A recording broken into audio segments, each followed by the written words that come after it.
Bonjour à tous. Aujourd'hui, nous allons parler des différentes formes de politesse en coréen. C'est une notion compliquée mais essentielle pour parler avec des Coréens. Comme il y a le vouvoiement et le tutoiement en français, en coréen il y a 존댓말, le langage poli ou formel, et 반말, le langage familier. Mais comme vous allez le voir par la suite, c'est plus compliqué qu'en français. En général, la personne moins âgée parle en 존댓말 à la personne plus âgée. Quand la différence d'âge est claire, il n'y a pas de question à se poser. Un enfant parlera 존댓말 à sa grand-mère par exemple.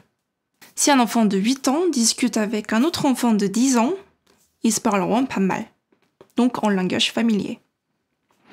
Mais ça change à partir du collège. Un collégien de 14 ans parlera 존댓말 à un collégien de 15 ans. Le collégien de 15 ans parlera 반말 à celui de 14 ans. Comme il peut être compliqué de juger de l'âge d'une personne à un an près, les étudiants n'hésitent pas à demander l'âge ou la classe de leur interlocuteur. Une fois sortis des études, cette différence se fait moins forte et les adultes entre eux se parlent 존댓말. Donc pour résumer de manière grossière, quand vous êtes enfant, vous parlez 반말 aux autres enfants sans trop vous préoccuper de l'âge exact.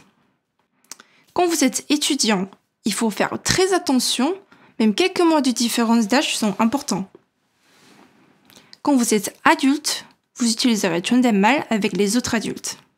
C'est un résumé pour la vie de tous les jours, mais il peut y avoir des nuances à l'armée ou au travail par exemple.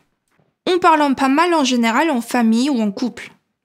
En coréen aussi, on peut demander de se parler en 반말, mais c'est plus compliqué que de demander de se tutoyer en français. Les jeunes adultes coréens ne se parlent pas en 반말 directement. Pour demander de parler en 반말, il faut avoir établi une bonne relation en prenant un peu de temps.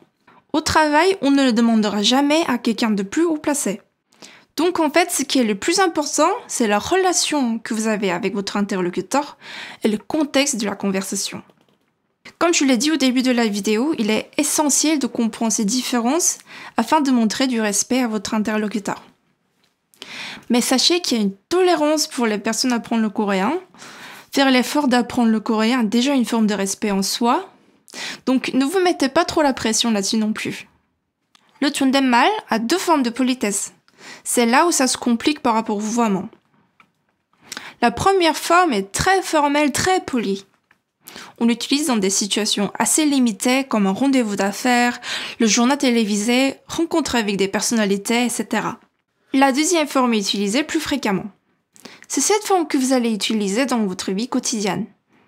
Dans un magasin, pour prendre le taxi, dans un restaurant, etc.